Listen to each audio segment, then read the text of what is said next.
Bismillahirrahmanirrahim.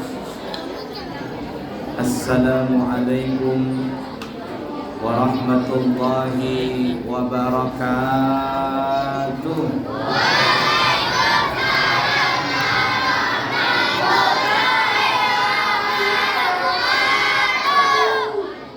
Alhamdulillahi rabbil alamin,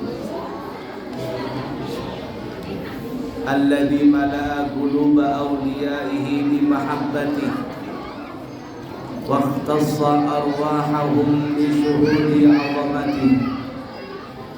Wassalatu wassalamu ala rasulillah sayyidina Muhammadin manba'il ulumi wal anwari, wa radhiyallahu ta'ala an ashabihil abrari wa ahli baitihil athhari, amma ba'du.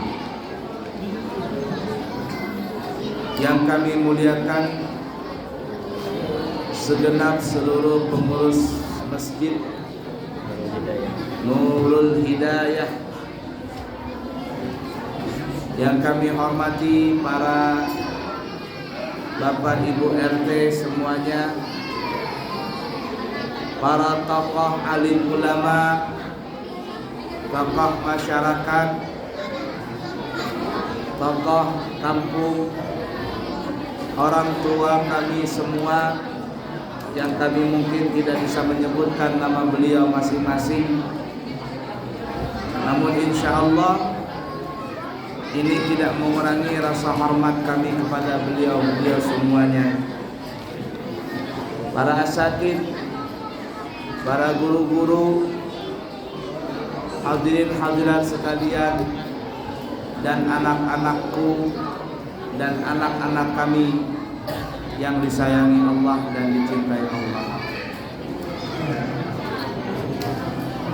Nabi kita Muhammad sallallahu alaihi wasallam adalah orang yang mempunyai wajah yang tampan rupawan. Bukan hanya mempunyai wajah dan postur tubuh yang tampan rupawan, tetapi juga didukung dengan akhlak yang begitu baik.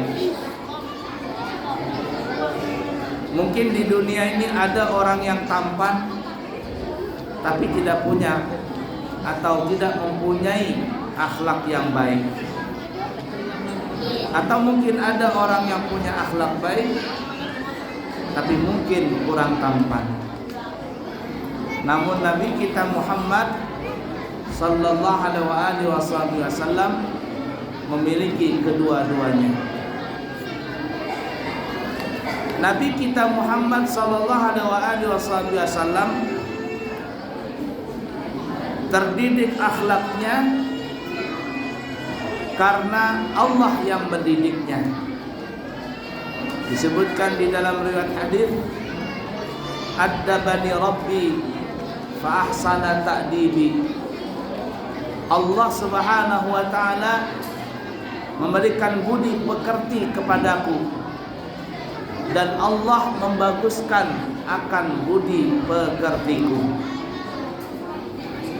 Akhlak yang baik dari Rasulullah sallallahu alaihi wasallam ini dan adab yang baik itu bukan dari Nabi sudah dewasa, tetapi dari kecil Nabi sudah punya akhlak baik. Bahkan ketika Nabi masih berada di dalam perut ibunya, Nabi mempunyai akhlak yang baik. Coba lihat ya, dengarkan. Nabi kita itu ketika masih di dalam perut ibundanya, Siti Aminah radhiyallahu taala anha, Nabi kita itu tidak pernah membuat susah ibunya. Ibunya merasa seakan-akan beliau tidak hamil. Beda dengan perempuan pada umumnya. Kalau perempuan itu hamil, biasanya ada yang namanya mengidam, ada yang namanya mual-mual. Kemudian apa lagi? Badan pun menjadi melang. Kemudian apa lagi? Tidur pun kurang. Mereng ke kanan salah, mereng ke kiri salah, bertelentang salah, apalagi bertiarap, tambahnya salah orang hamil. Tapi Nabi kita Muhammad sallallahu alaihi wasallam ketika beliau dikandung oleh ibundanya, ibunda beliau tidak merasa bahwa beliau itu hamil. Seakan-akan beliau tidak hamil. Tidak ada yang merasa ngidam, tidak ada yang namanya merasa berat. Seperti biasa, yang beliau rasakan adalah haid beliau terhenti. Dan itu tandanya orang hamil. Biasanya kalau perempuan hamil maka tidak ada haid lagi. Itu saja yang dirasakan oleh Siti Aminah. Coba lihat adabnya Nabi kita, bukan setelah beliau diangkat menjadi Nabi dan Rasul, bahkan ketika dalam perut ibundanya beliau tidak pernah menyusahkan ibundanya ketika beliau dikandung di dalam perut ibundanya. Kemudian apalagi? Ketika lahir Nabi kita Muhammad sallallahu alaihi wasallam,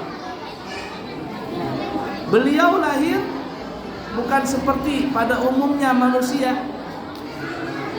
Kalau seorang ibu sudah detik-detik hendak melahirkan, bukaan 1, bukaan 2, bukaan 3 dan seterusnya, biasanya terkadang ada ketuban pecah.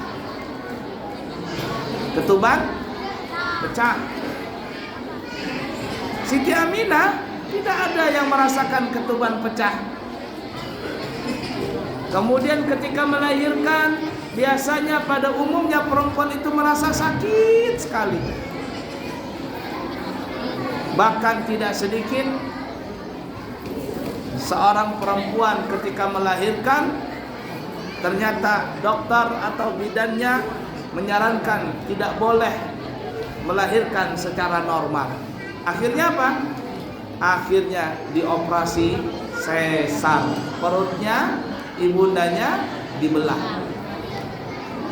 Ini anak belum besar, masih kecil sudah nyusahin anak, nyusahin mamanya. Bagaimana kalau besarnya? Tapi Nabi Muhammad tidak pernah menyusahkan ibundanya ketika beliau dilahirkan. Beliau lahir tidak lewat pintu keluar najis. Kalau kita pada umumnya ketika dilahirkan oleh ibu kita, kita lewatnya adalah di pintu keluarnya najis. Nabi kita tidak. Nabi kita lahir di atas alat kelamin dan di bawah pusat. Jadi beliau, Nabi kita lahir bukan lewat tempat keluarnya najis, di bawah pusat. Apakah berdarah perutnya Siti Aminah? Tidak ada darah. Apakah luka perutnya Siti Aminah? Tidak ada luka. Apakah Siti Aminah merasa kesakitan? Tidak ada merasa kesakitan. Nabi lahir lewat di bawah perut ibundanya, di bawah pusat ibundanya. Perut ibundanya terbuka tanpa ada rasa sakit, tanpa ada rasa luka, tanpa ada rasa kesakitan. Nabi kita lahir. Tidak ada tembuni. Tembuninya nggak ada. Makhulan, Nabi lahir telah bercelak mata. Maktunan, Nabi lahir telah berkhitan. Nah, kamu sudah berkhitan belum? Hei. Nah, ini sudah dihitan belum? Ah, sudah. Ini yang gede ini sudah berkhitan belum? Belum. Nah, Nabi ketika lahir Nabi itu sudah berkhitan. Maqtu'us surrah, Nabi telah hilang tali pusatnya. Jadi Nabi lahir tidak ada pusatnya. Coba kamu tanya mamamu nanti kalau pulang, mama, waktu mama melahirkan aku gimana? Kata mamamu mungkin kamu itu waktu lahir terlilit dengan tali pusatmu. Pantasan aja kamu nakal. Terlilit dengan tali pusat. Tapi Nabi tidak. Maktunan, telah berkhitan. Makhulan, telah bercelak mata. Maqtu'us surrah, telah terpotong tali pusatnya. Sajidan syakiran hamidan ka'annahu badru fi tamami. Beliau mengucapkan alhamdulillah, beliau bersyukur, dan seakan-akan Nabi Muhammad itu lahir laksana bulan purnama yang terang benderang. Sallu ala Nabi Muhammad.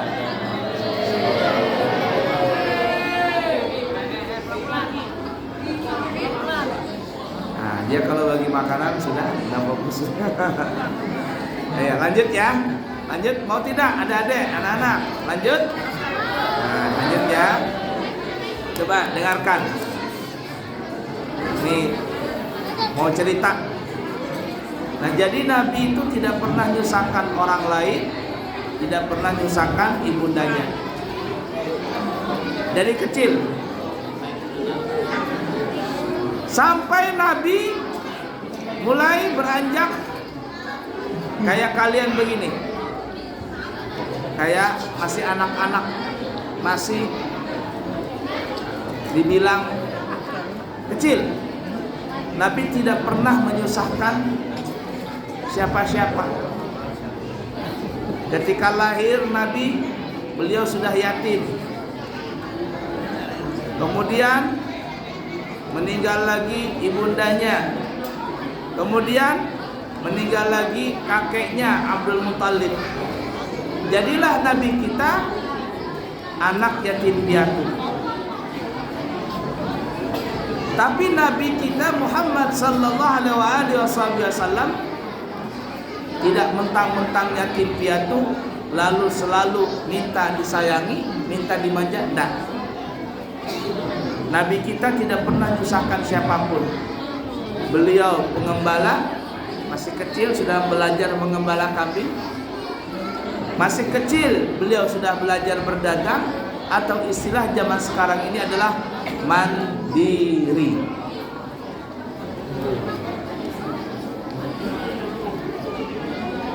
Ketika ibundanya, ayahnya, kakeknya meninggal dunia, maka beliau diasuh oleh pamannya yang bernama Abu Talib. Abu Talib banyak punya anak, tapi Nabi Muhammad SAW tahu diri paman beliau banyak punya anak, maka beliau tidak mau membebankan berat kepada pamannya Abu Talib.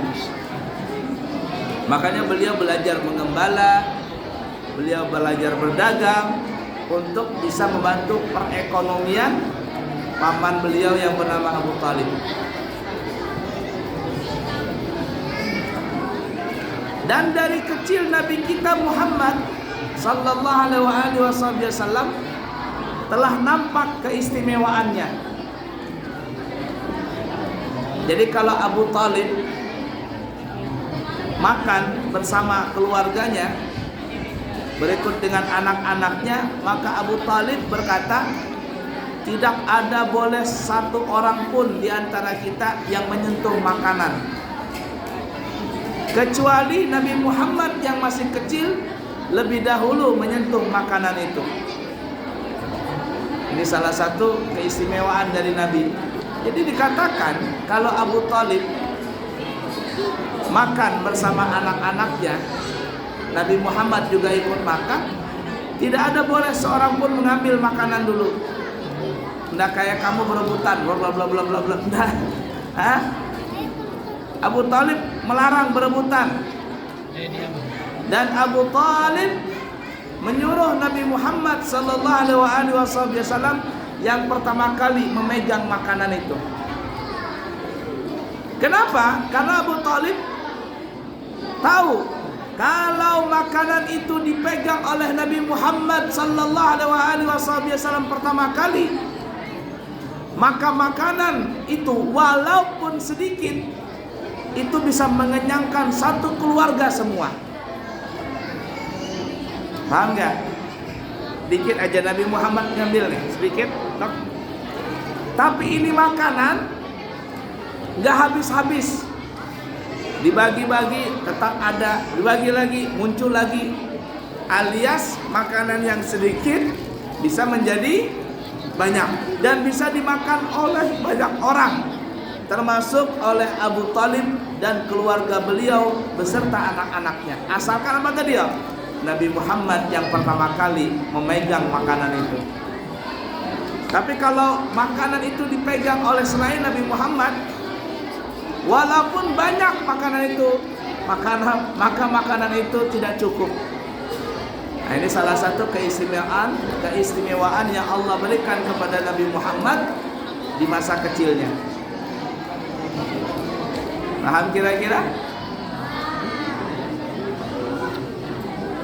Nah, itu adabnya Nabi Muhammad.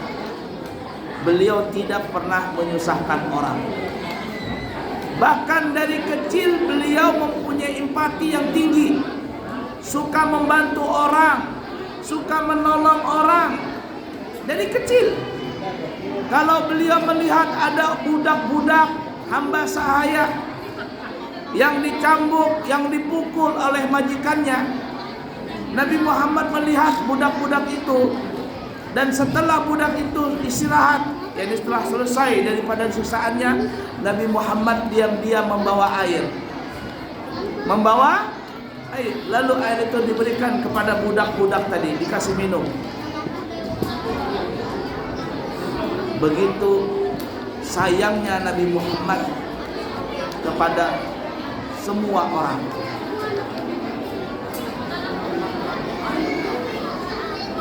Kasih sayang Nabi Muhammad sallallahu alaihi wasallam bukan hanya kepada manusia, tapi kasih sayang Nabi Muhammad itu sampai juga kepada binatang. Kepada binatang. Jadi anak-anak coba dengarkan. Pernah suatu ketika Nabi Muhammad sallallahu alaihi wasallam berjalan dengan sahabatnya. Tiba-tiba Nabi kita Muhammad sallallahu alaihi wasallam mendengar ada suara orang minta tolong. Ya Rasulullah, tolong aku. Ya Nabi Allah, tolong aku. Ada suara. Nabi Muhammad cari di mana asal suara itu. Tapi Nabi Muhammad tidak ada lihat orang. Lalu Nabi menyuruh sahabatnya, coba sahabat cari dari mana asal suara itu. Ada orang minta tolong, cari dari mana asal suara itu. Maka dikatakan sahabat itu pun mencari dari mana asal suara itu. Tahu anak-anak dari mana suara itu? Ternyata suara yang minta tolong adalah dari seekor kancil. Jadi kancil minta tolong. Kijang atau kancil minta tolong. Kenapa? Karena kancil atau kijang ini dia punya kaki kena jebakan. Jebakan dari siapa? Jebakan dari pemburu. Kakinya kejerak. Jadi dia minta tolong kepada Nabi Muhammad sallallahu alaihi wasallam. Dan ini ingatin ya, salah satu mukjizat Nabi Muhammad bisa berbicara kepada binatang.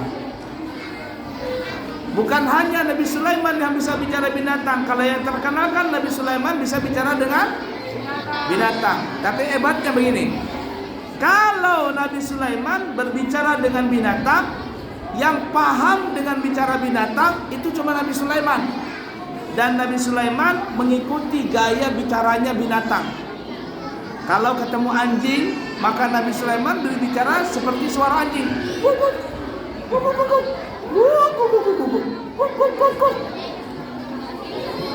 Itu Nabi Sulaiman. Kalau ketemu burung, ikutin gaya suara burung. Ketemu kucing, meong, meong, meong, meong. Itu Nabi Sulaiman. Ketemu ayam, kukuruyuk, kukuruyuk, kukuruyuk. Nabi Sulaiman berbicara dengan binatang, tapi Nabi Sulaiman mengikuti gaya bicara suara binatang. Tapi lihat, dengarkan baik-baik. Nabi kita lebih mulia dari Nabi Sulaiman. Beliau berbicara dengan binatang, tapi Nabi kita ketika berbicara dengan binatang, bicaranya bukan gaya suara binatang, tapi binatang itu yang bersuara dengan bahasa manusia. Nah, binatang itu yang berbicara dengan bahasa Arab. Jadi yang paham dengan bicara binatang itu bukan hanya Nabi Muhammad, tapi sahabat-sahabat yang ada di sekitarnya mendengar binatang ini bicara dengan bahasa manusia. Paham kira-kira? Coba dengarkan, kita sambung ceritanya tadi.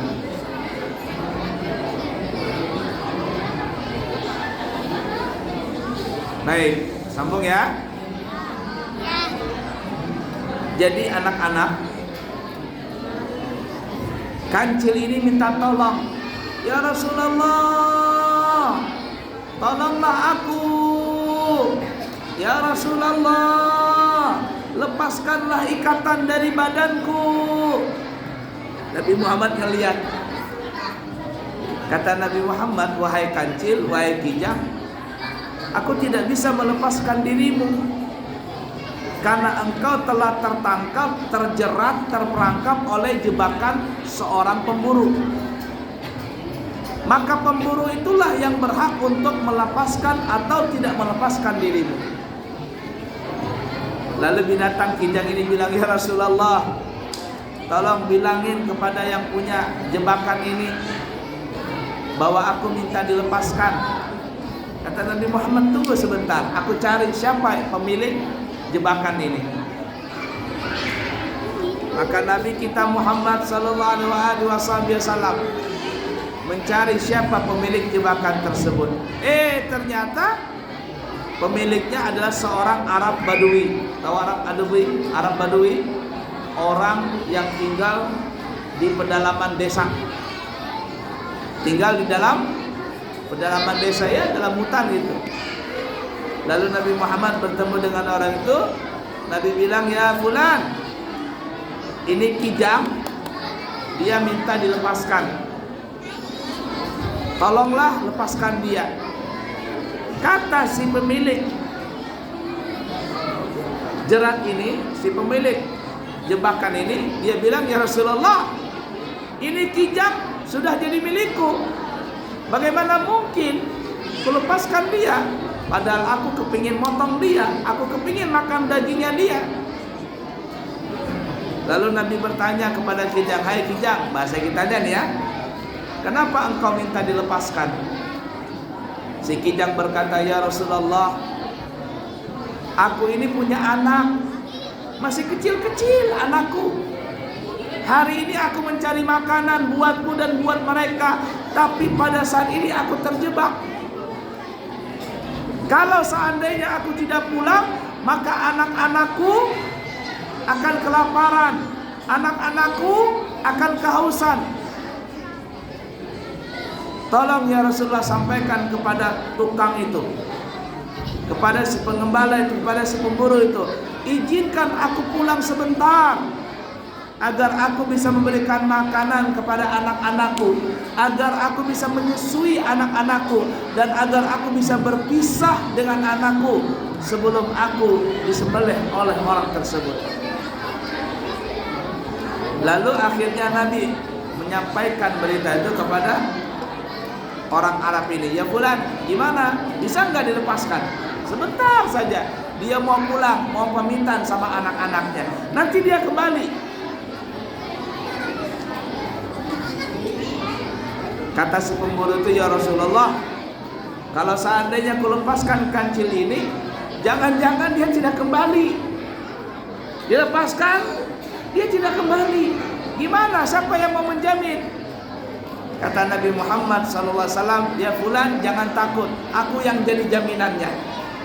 Kalau kancil ini tidak kembali, aku yang jadi jaminannya. Akan kuganti dengan berapa harganya nanti. Mendengar jawaban Rasulullah SAW, maka si Arab Badui pun menyetujuinya. Ya sudahlah, kalau engkau yang menjamin ya Rasulullah, maka aku siap melepaskan sebentar kancil ini. Maka ringkas kata para jamaah anak-anak sekalian, si kancil itu pun dilepaskan jeratannya.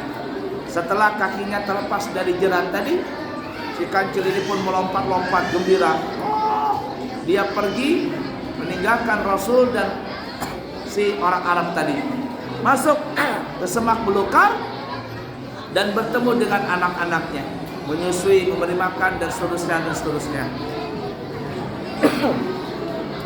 Nabi kita menunggu beberapa saat. Si Arab Badui pun juga menunggu. Lalu si Arab Badui ini gak sabar. Dia bilang, ya Rasulullah, ini jangan-jangan kancil ini bohong sama kita. Kita dibodohinya. Dia gak kembali nih ya Rasulullah. Kata Rasul, tunggu sebentar, sabar, kita tunggu semenit 2 menit lagi. Nah pada saat penantian itu, tiba-tiba si kancil ini pun lari dari kejauhan. Terus lari dengan secepat mungkin. Dia menghampiri Rasulullah SAW dan bertemu dengan si pemilik jebakan tadi. Si kancil bilang, ya Rasulullah, aku telah menepati janjiku. Aku telah menepati janjiku. Lalu Rasul berkata, terima kasih wahai kancil, engkau telah menepati janji. Lalu si kancil ini pintar. Kancilnya pintar Bapak Ibu. Dia bilang begini, ya Rasulullah, coba tolong sampaikan kepada si pengembala itu, si pemburu itu, tolong lepaskan aku dan hargailah aku karena aku telah menepati janji. Ini aku telah tepati janji, ini aku datang. Hargai itu, lepaskan aku, bukan hanya untuk aku, tapi untuk kehidupan anak-anakku. Nah kata Rasul, kalau begitu aku tanya dulu sama si pemburu ini.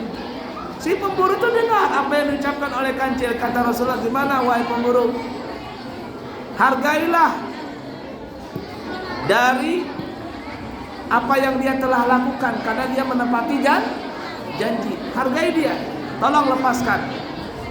Maka si Arab Badui ini pun berkata, ya Rasulullah, karenamu dan karena kancil ini telah menepati janji, maka kau lepaskanlah kancil ini. Kancil itu pun Bapak Ibu dan anak-anak sekalian, dia merasa gembira. Lalu dia loncat sana, loncat sini, loncat sana, loncat sini, sambil dia mengatakan, asyhadu an la ilaha illallah wa asyhadu anna Muhammadan Rasulullah, asyhadu an la ilaha illallah wa asyhadu anna Muhammadan Rasulullah. Sambil kancil tadi loncat-loncat. Untung ada Rasulullah. Kalau tidak ada Rasulullah, mungkin si kancil tadi sudah disembelih, sudah disate dagingnya. Itulah bentuk kasih sayangnya Rasulullah kepada binatang. Bukan hanya kepada manusia, bahkan binatang pun Rasul sayang.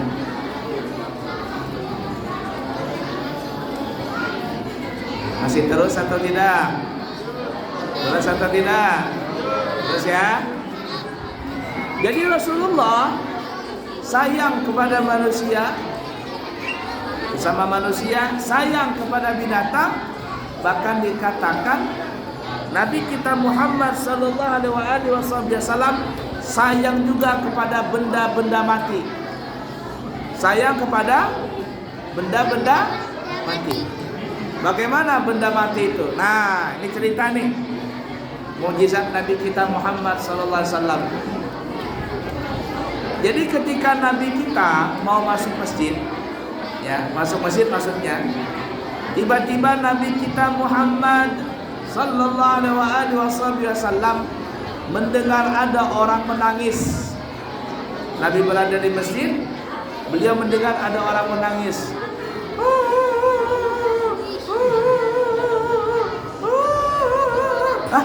Kata Rasul, ada orang menangis. Siapa yang menangis ini? Kata Rasul, coba cari. Siapa yang menangis itu? Maka sahabat pun mencari tahu dari mana asal suara menangis itu. Mau tahu dari mana asal suara menangis itu? Mau tahu aja atau mau tahu banget? Nah, mau tahu banget. Sahabat pun mencari asal suara menangis itu. Lalu sahabat ada yang keluar masjid, tiba-tiba sahabat itu tahu suara tangisan itu berasal dari pelepah kurma. Tahu pelepah kurma? Batang pohon kurma. Batang pohon kurma itu adik-adik, anak-anak, seperti pohon kelapa sawit. Tahu kelapa sawit ya? Nah, tapi sudah dibersihkan seperti pohon kelapa. Itu menangis pohon kelapa tadi. Pohon apa? Pohon kurma tadi menangis. Menangis dia. Lalu sahabat melapor, ya Rasulullah, lapor. Kata Rasul, ada apa? Yang menangis itu ya Rasulullah bukan manusia. Yang menangis itu bukan binatang. Yang menangis itu adalah pohon pohon kurma. Pelepah pohon kurma. Kenapa pohon kurma itu menangis? Pelepah pohon kurma itu menangis. Oh, ternyata pohon kelapa ini, pohon kurma ini, dia cemburu. Kok bisa cemburu? Hah? Cemburu. Kau cemburu? Karena sebelum itu dia dijadikan oleh Rasul menjadi mimbar. Jadi pelepah kurma itu dulu jadi mimbarnya Nabi. Kalau Nabi mau berkhutbah, Nabi menginjakkan kakinya yang mulia ke atas pelepah kurma itu, ke atas batang pohon kurma itu. Nah, tiba-tiba saat itu sahabat membuat mimbar yang baru. Ada mimbar apa? Mimbar baru. Mimbar yang lama dari batang pohon kurma itu karena sudah lusuh, sudah tua, dikeluarkan oleh sahabat, ditaruh di luar. Gara-gara itu si pohon kurma tadi cemburu.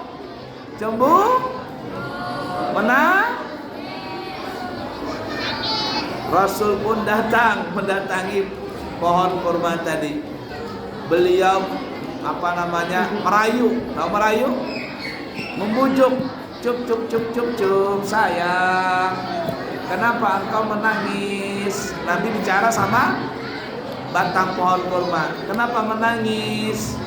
Sahabat semuanya dengar. Si pelepah kurma ini, si pohon kurma ini berkata, ini kalau kita dramatisir ya Rasulullah, engkau tega dengan diriku. Dulu aku ini menjadi mimbarmu.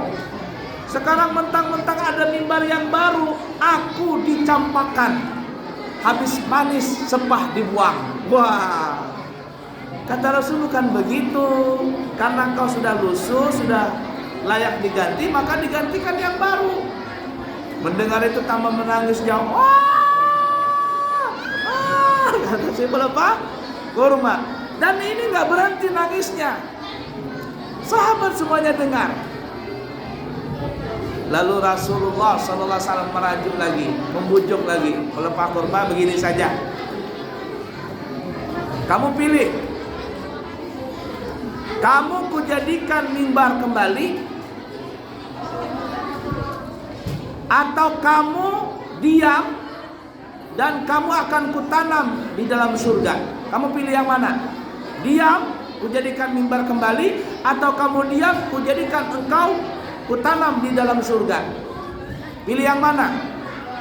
Maka si batang kurma ini pun bilang, ya Rasulullah, aku akan diam, tapi ingat janji, engkau akan tanam aku di dalam surga.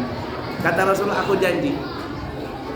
Atas bujuk rayu Rasulullah SAW dan kasih sayangnya kepada batang kurma ini, maka batang kurma itu pun berhenti menangis, karena Rasul menjanjikan, membujuk dia akan ditanam pohon kurma itu di dalam surga. Ya Rasulullah, kalau seandainya aku tidak membujuk seperti itu, maka pohon kurma ini tidak akan berhenti dia menangis, terus-terusan menangis. Nah, Rasul sallallahu alaihi wasallam membujuk rayu kepada pelepah kurma. Itulah empatinya, itulah kasih sayangnya Rasulullah SAW, bukan hanya kepada manusia, bukan hanya kepada binatang, bahkan benda mati pun Rasulullah SAW sangat sayang dan kasih kepada mereka semuanya. Perhatian, sekarang kita semuanya sebagai umat Nabi Muhammad sallallahu alaihi wasallam, kita semuanya adalah umat Nabi Muhammad sallallahu alaihi wasallam.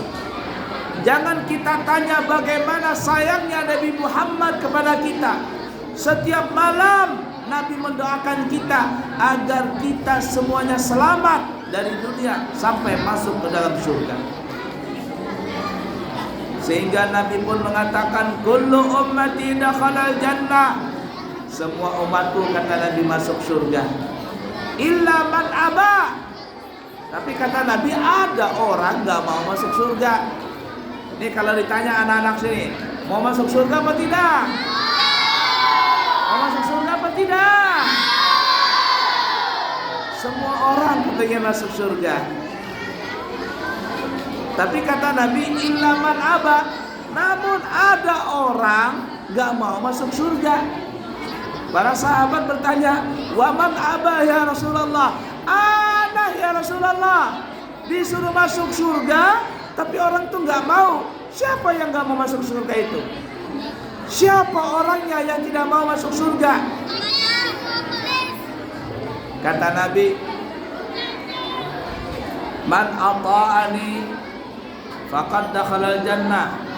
Siapa yang taat kepadaku, siapa yang menuruti perintah Allah, perintah Rasulullah, maka dia masuk surga.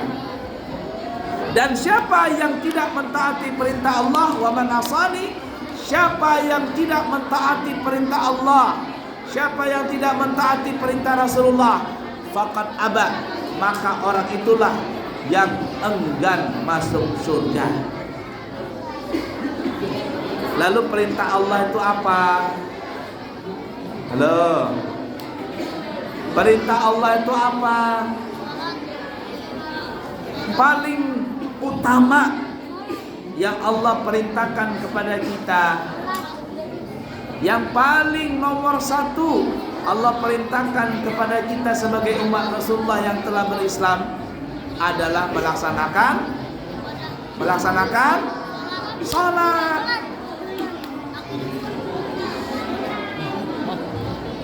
Kalau ada tidak salat, kalau ada orang tidak salat, maka orang ini berarti dia enggan untuk masuk surga.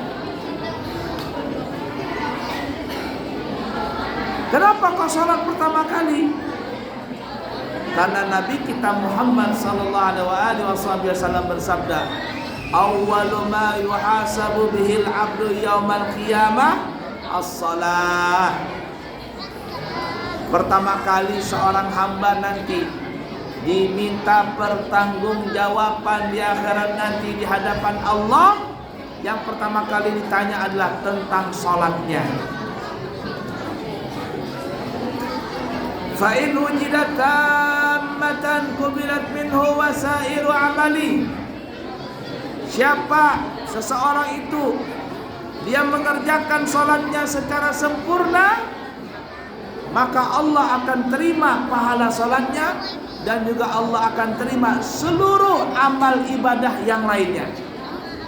Kalau salatnya beres, salatnya diterima Allah, puasanya juga diterima, zakatnya diterima Allah, haji dan umrahnya diterima Allah, sedekahnya diterima Allah, ibadah yang lainnya ngikut. Tapi ingat sebaliknya, fa in wujidat naqisah ruddas alaihi wasairu amali. Namun sebaliknya, apabila salat tersebut didapatkan naqisatan, banyak kekurangan. Ada orang ngaku Islam tapi tidak mau salat. Ada orang ngaku Islam tapi enggak salat subuh. Ada orang ngaku umatnya Rasulullah tapi tidak salat maghrib isya. Apa ini? Ruddas alaih wasairu amali.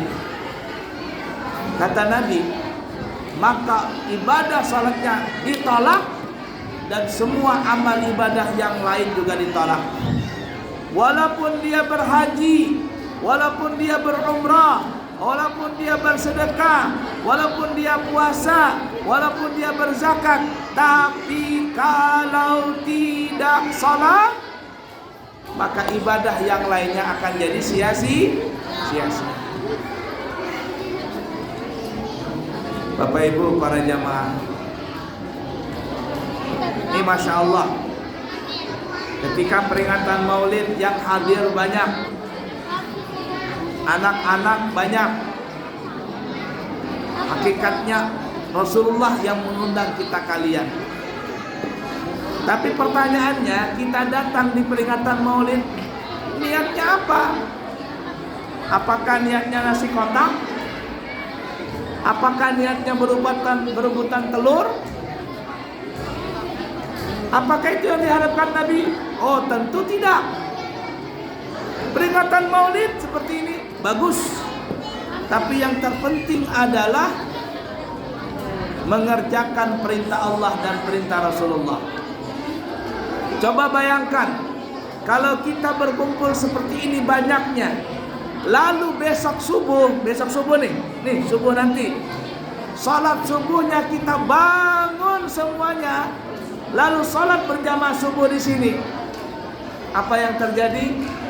Maka Rasulullah lebih senang, lebih sempurna kesenangan beliau ketimbang hanya peringatan Maulid seperti ini. Subuhnya setelah itu nggak ada yang datang, atau yang datang cuma sedikit. Halo, itu yang diharapkan Nabi. Ini kira-kira sholat di sini berapa banyak jamaahnya? Ini kalau sempurna semuanya sopnya ini di sop bawah aja, ini bisa menampung kurang lebih 100 orang lebih. Kira-kira sholat zuhurnya berapa sop? 2. Ini kalau kita bikin sop di sini kira-kira benar atau tidak? Yang diharapkan oleh Nabi kita bukan hanya peringatan Maulid seperti ini. Bukti cinta itu bukan hanya di mulut, tapi bukti cinta itu ditunjukkan dengan perilaku dan tindakan yang baik, mengikuti daripada ajaran Nabi kita Muhammad sallallahu alaihi wasallam. Lah kenapa dengan salat? Karena di dalam salat itu Bapak Ibu, terutama berjamaah, di situ kita akan terjalin silaturahim. Mungkin kita jarang bertemu di tempat lain, tapi ketika kita sampai di masjid, kita bertemu dengan orang lain, bertegur sapa, bersalaman, berjabat tangan, salat dengan sama-sama dengan satu imam pemimpin yang baik. Ini yang kita judul tadi apa? Menemukan empati kepada sesama kita. Kalau kita melaksanakan salat, terutama dengan berjamaahnya di masjid lagi, orang-orang yang seperti itu tanpa disuruh gotong royong, mereka sudah siap gotong royong. Tanpa disuruh untuk mengumpulkan dana sumbangan, mereka belum disuruh, mereka duluan yang datang. Empati mereka sangat tinggi, karena di dalam salat berjamaah itu adalah satu pelajaran untuk saling berbagi kebahagiaan, senang, susah, gembira, manis, pahit, asam, pedas ditanggung bersama. Sallu ala Nabi Muhammad.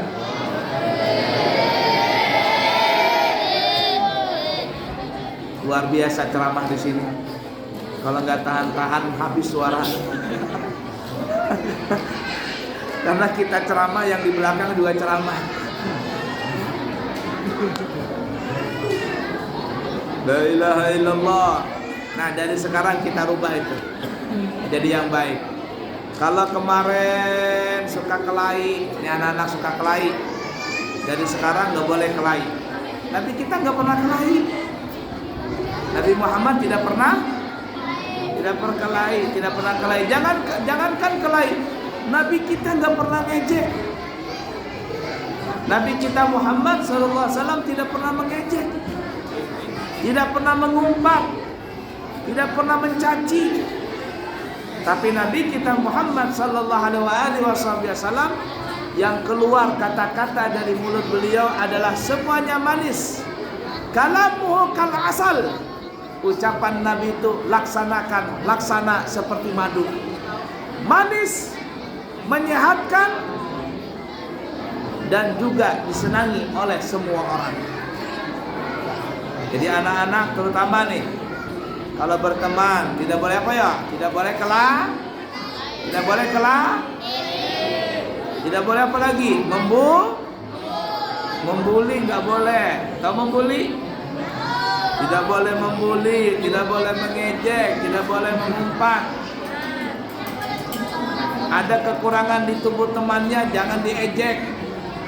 Temannya umpama ompong, ompong, nggak boleh. Hah? Ada temannya juling, nggak boleh. Boleh tidak? Tidak boleh. Nabi tidak mengajarkan seperti itu. Siap kira-kira salat berjamaah?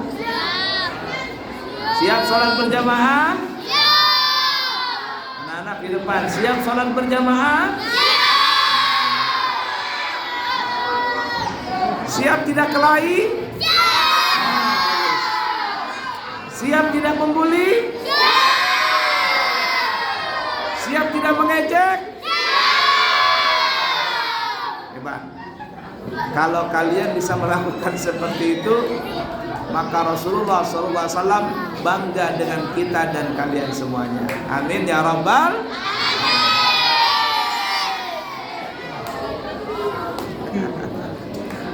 Maaf Kailah. Jadi ceramahnya kayak kekanakan ya sudah. La ilaha illallah. Nah, 9:30 sudah. Kayaknya tidak usah terlalu berpanjang lebar. Ya, karena suara kami sudah habis. Kalah suara kami dengan suara kalian ini. Mudah-mudahan semuanya Allah berkahi. Mudah-mudahan dengan berkat Nabi Muhammad SAW dosa-dosa kita diampuni semuanya. Amin ya Rabbal. Baik, sebelum kami tutup, ada pengumuman. Ada apa?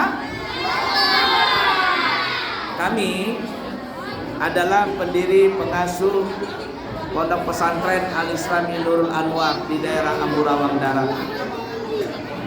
Pesantren kami mempunyai 3 tingkatan sekolah. Tingkat SD, SMP, dan SMA. Ada tahfizul Quran, ada silat, ada belajar bahasa Inggris, ada belajar pidato, ada belajar mengaji dan lain sebagainya.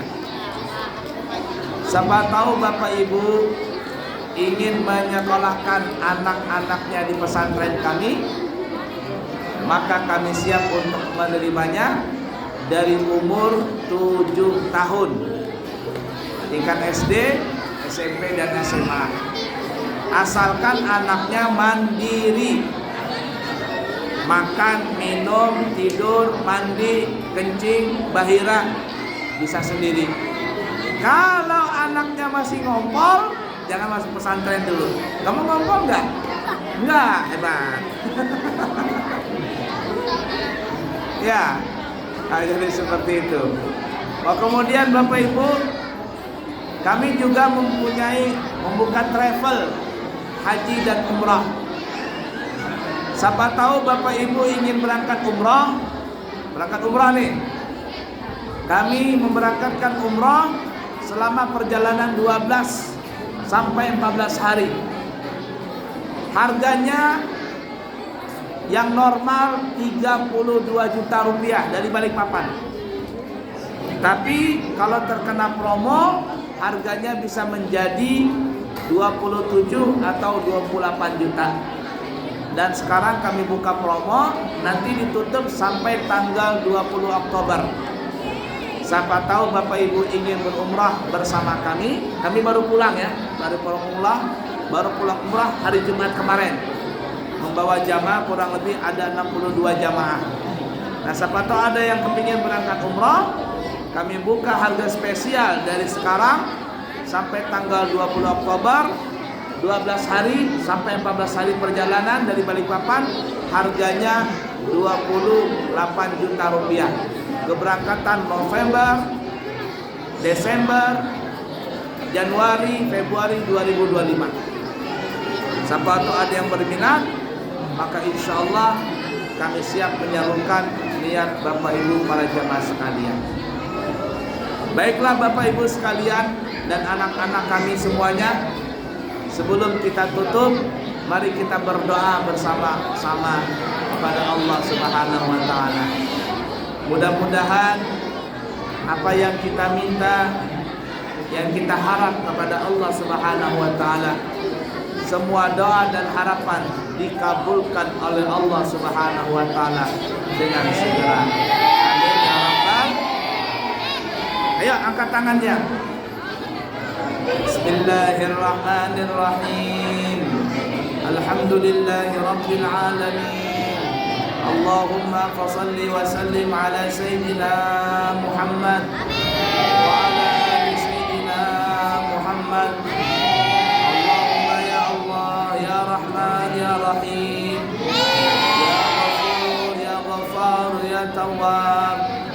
Ya Allah, kami bermohon kepadamu dengan berkat Nabi Muhammad sallallahu alaihi wasallam dan keluarga Nabi Muhammad sallallahu alaihi wasallam, ampunilah segala dosa-dosa kami, dosa di antara suami-suami kami, dosa dan kesalahan dari semua istri-istri kami, dosa dan kesalahan daripada anak zuriat kami, keluarga kami, tetangga kami, guru-guru kami, murid-murid kami, dan semua orang yang telah berbuat baik kepada kami.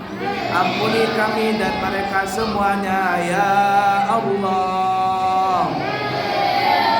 Ya Allah, ya Tuhan kami, apabila kedua orang tua kami ya Allah masih hidup, panjangkan umur mereka dalam sehat walafiat, ta'ah, beribadah kepadamu. Namun jikalau mereka ya Allah sudah meninggal dunia, ampuni dosa mereka ya Allah, terima segala amal ibadah mereka ya Allah. dan jadikan kubur mereka menjadi kebun daripada kebun surga, bukan menjadi lembah daripada lembah neraka. Ya Allah, ya Tuhan kami, berikanlah kami rezeki yang banyak, yang halal, yang baik, yang berkah dan mudah untuk mendapatkannya. Jadikan kami ya Allah orang-orang yang pandai bersyukur, bukan menjadi orang yang kufur. Ya Allah, ya Tuhan kami, tetapkanlah iman, Islam, ihsan, takwa di hati kami ini ya Allah, sampai kami nanti mati dalam keadaan husnul khatimah. Ya Allah, ya Tuhan kami, matikan kami nanti ya Allah mati dalam keadaan husnul khatimah. Engkau ridha kepada kami, kami ridha kepada Engkau, dan mudahkan lisan kami ya Allah untuk mengucapkan kalimat tauhid di akhir hayat kami nanti. La ilaha illallah. Semuanya.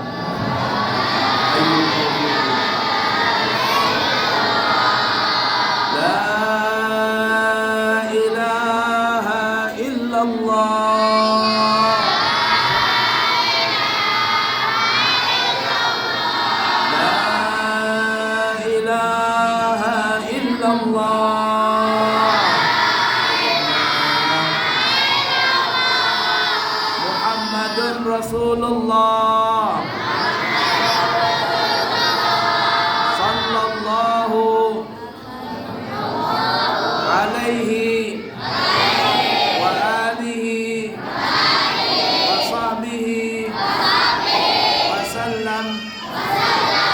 Ya Allah, ya Rahman, ya Rahim, dengan berkat kalimat tauhid, berkat kalimat tauhid la ilaha illallah, jadikan kubur kami nanti ya Allah menjadi kebun daripada kebun surga, bukan menjadi lembah daripada lembah neraka. Ya Allah, berikanlah syafaat Nabi Muhammad di akhirat nanti kepada kami. Ya Rasulullah, isfa' lana yaumal qiyamah walaka syafa'ah waj'alna ya Rasulullah min ummatik.